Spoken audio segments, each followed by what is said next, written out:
Որոշել եք, որ քաղաքական ուժին եք տալու ձեռքվեն։ Հաստատ ոչ ներկայիս։ Տեսնում ենք իրենց վարած քաղաքականության արդյունքը, թե ինչերի են քանգում այս պահի դրությամբ ու այս ամեն ինչը տեսնելով, այս իրականության մեջ ապրելով, արդեն հասկանում ենք հետագա տարիներին, եթե էլի իրենք լինեն, ինչ աղետի առաջ կկանգնենք ամբողջ հայությամբ։ Այս 8 տարիներին ինչ կորցրեցին։ Ամեն ինչ։ 5000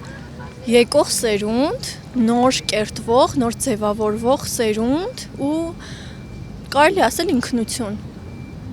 Մեր ինքնությունը կորցրեցինք, մեր պատիվը կորցրեցինք, հարգանքը կորցրեցինք մնացած երկրների մոտ եւ հենց ինքներս մեր մեջ, մեր երկրում խայտառակվեցինք։ Ասում են հիմա խաղաղություն է, կրակոցներ չկան սահմանում։ Այդ փաստաթուղթը, որ ստորագրվել է, նախաստորագրվել է անցած տարվա ամռանը, ինչքանով է երկարաժամկետ խաղաղության երաշխիք։ Իսկ ինչի գնով։